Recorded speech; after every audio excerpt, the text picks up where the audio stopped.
প্রায় ৮ দশক ধরে চলতে থাকা কাশ্মীর সংকটের সমাধানের জন্য ভারতের সাথে আলোচনা শুরু করার ইচ্ছা প্রকাশ করেছেন পাকিস্তানের প্রধানমন্ত্রী শেহবাজ শরীফ। তিনি কাশ্মীর ইস্যুতে পাকিস্তানের অবস্থান স্পষ্ট করেছেন।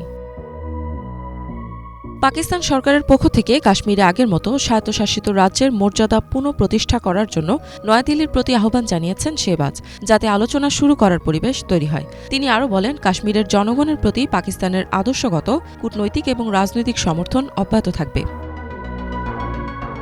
বুধবার পাকিস্তানের আজাদ কাশ্মীরে বিধানসভার বিশেষ সেশনে ভাষণ দেন শেহবাজ।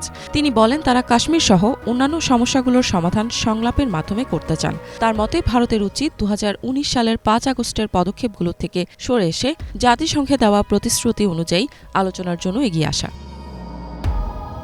২০১৯ সালের ফেব্রুয়ারিতে কাশ্মীরের পুলওয়ামায় ভারতের central reserve police force CRPF এর একটি কনভয়ে আত্মঘাতী বোমা হামলা হয়। এ সময় কমপক্ষে ৪০ জন সিআরপিএফ সদস্য নিহত হন। এই হামলার পেছনে ছিল পাকিস্তান ভিত্তিক একটি সংগঠন। ৬ মাস পর ৫ আগস্ট ভারতের পার্লামেন্ট সংবিধান থেকে ৩৭০ নম্বর ধারা ভোটাভুটির মাধ্যমে বাতিল করে। এই ধারা জম্মু ও কাশ্মীরকে স্বায়ত্তশাসিত রাজ্য হিসেবে স্বীকৃতি দিয়েছিল। ধারা বাতিলের ফলে জম্মু কাশ্মীরকে সরাসরি কেন্দ্রশাসিত অঞ্চলে পরিণত করা হয়।